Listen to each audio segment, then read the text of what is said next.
Hey friends, what's up? Phillip here with Points of Phillip, and I'm actually coming to you because, well, we've been talking about Chase for a number of days, right?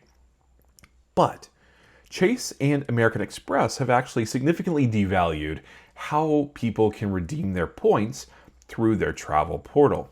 And so I'm going to compare, kind of, first of all, get into what happened and what's different between Chase and American Express. And then we're going to get into, well, which one's better, which one's worse, and what you can do about it. So before we do that, I'd like to go ahead and ask you guys to like and subscribe. Doing that really helps me and YouTube know that what I'm doing is, well, helpful to people like you. And so doing that really helps other people to view the content as well. So I really appreciate that. And also, if you are a subscriber, I want to say thank you so much for returning to the channel.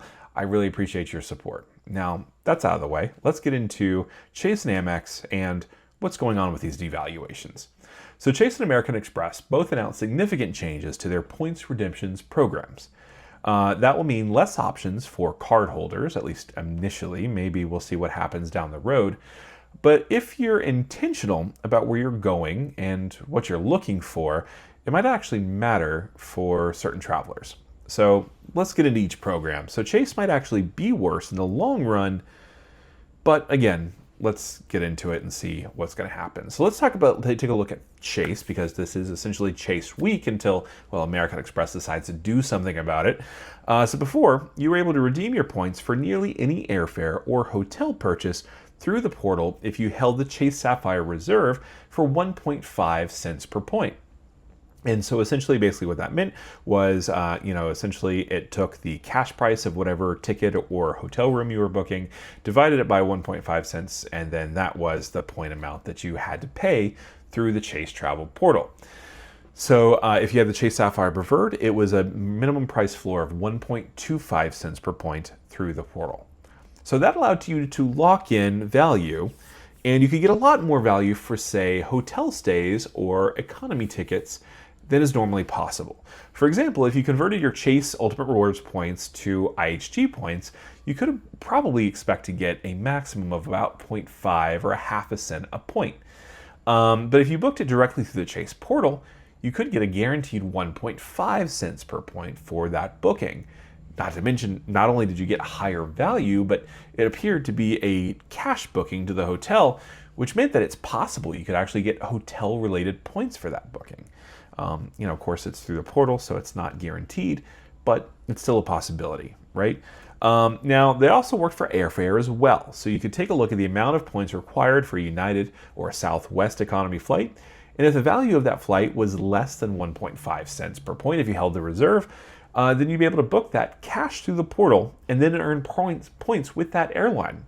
So if I wanted to say, if I was looking at either transferring my Chase points to United, but I could only get it for 1.3 cents per point for that economy seat, then I could actually do a cash booking through the portal as long as the prices were comparable. And I would actually spend significantly less points for that booking, but then United would register that as an actual cash booking, which means that I would get United points on the back end for that purchase. So not only was it a way to make sure you were actually keeping a pretty significant and pretty competitive price floor for these points, but you were actually able to earn more points. So essentially it was kind of a have your cake and eat it too kind of situation. So this is one of the key reasons that Chase Ultimate Reward points have been considered so valuable, because it's very easy to get that 1.5 cents per point. You don't really have to work that hard.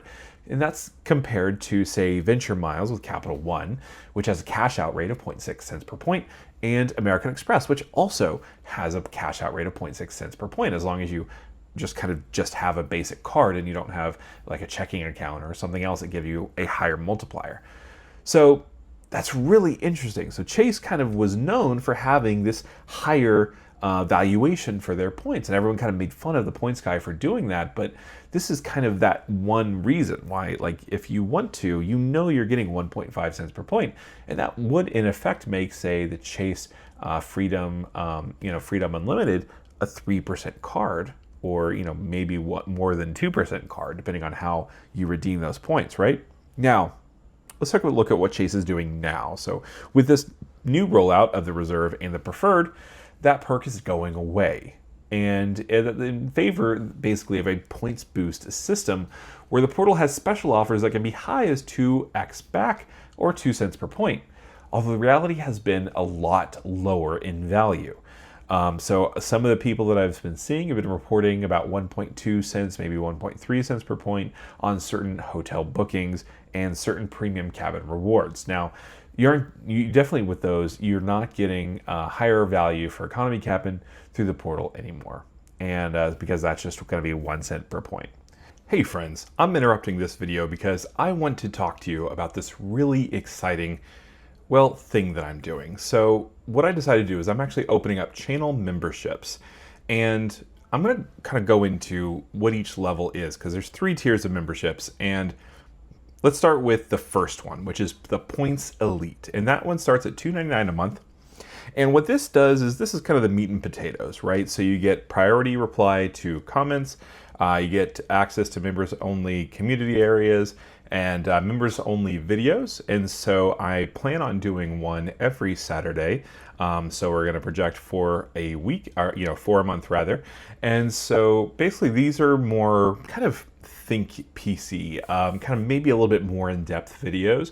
These are videos that maybe won't do as well with the algorithm, but are still interesting to people in a points and miles space. And so that's what I'm going to focus on. Now, there's also going to be another second tier, and that's going to be the Elite Gold. So that's going to be $4.99 a month. And for that extra little bit of money, you will be able to access every single video before it actually is released to the public. And so every single video that I upload, you will have early access to as an Elite Gold member. Now, my final version, my final tier is actually going to be called the Centurion Club, and that's $9.99 a month. Now, this is mostly just to be here for people who would really just like to have access to be able to support the channel in a more meaningful way. But also you do get some things as well.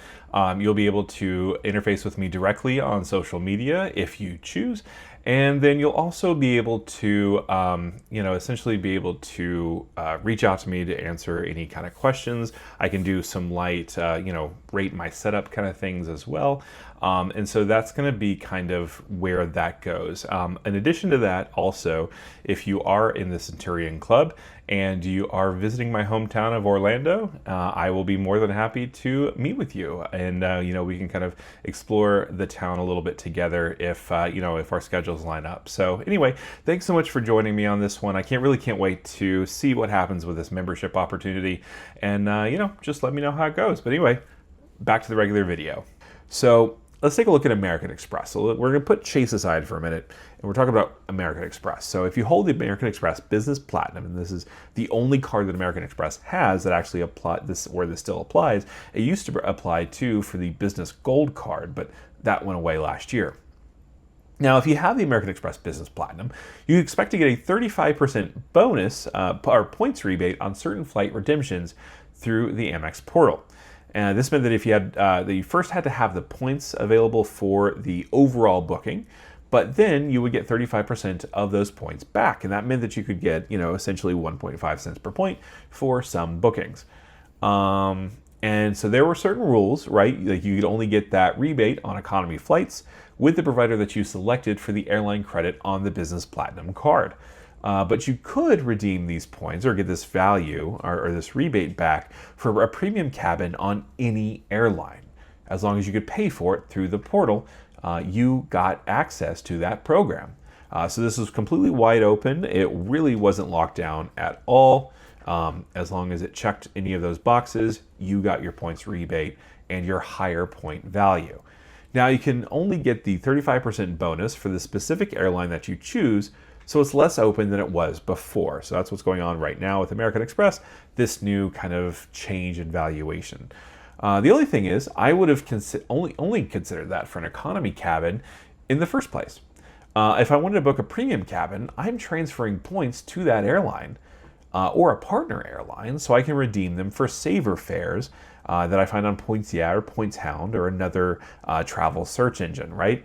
That can get 3 to 5 to 6 to 7 to 8 cents per point, which is my personal best at a Air France business class seat from Paris to New York. So basically, I really wasn't focused on these premium airfare seats anyway, and so basically, essentially, this really doesn't change much of, at least in the realm of my behavior. Now, I do understand that a lot of people are kind of up in arms about this, and well, I get it. It's as the devaluation, right? It's harder to get the value for the points that you had today than it was last week, and that's never a good thing. All right, so who is the big loser here? So honestly, Chase users are experiencing by far the biggest decrease in potential value. Now, there is literally no reason to book through the portal with Chase. And I want to kind of expound on that. This idea was first brought up by the guys at the Frequent Miler. They have incredible work, and they brought up an interesting point, because you can actually just cash out your points at 1 cent per point, and if that's all you're getting in the portal, then it may seem like there's no real difference between the two things. However, if you cash out your points at 1 cent per point, you can then use that cash back to actually book that, make that booking through, say, directly with that airline, right? And that means that not only are you getting that base value of 1 cent per point, you are essentially also earning points with that airline. You're earning loyalty status with that airline, right? So essentially, by devaluing how you redeem your points through the portal, they're essentially basically incentivizing certain people to not use the portal at all, which is interesting, right? So there's no real way to ensure a price floor on redemptions for economy flights anymore, right? That price floor essentially would drop from 1.5 or 1.25 cents per point to 1 cent per point, because that's a cash out value. So that's up to whatever you can find when you transfer. So like, you can transfer points to Southwest or United or another carrier, but it's possible that you could find value that's less than that 1.5 or 1.25 cents per point. So honestly, if you're kind of just the average user who's looking to make sure that you're getting a good value for your points, Chase really, really, really devalued their program compared to American Express, at least in my opinion. I'm sure if you have a separate opinion, I would love to hear you discuss it, because, honestly, like we're all kind of working through this together, right? We're trying to figure out what's good, what's bad, what's going to happen in the future, right? And that's kind of the big deal. Now, thanks so much for joining me through this little kind of adventure. I really can't wait to hear your thoughts about it. Please let me know in the comment section below. And, well, I will talk to you guys again tomorrow. Thanks for joining me. Bye.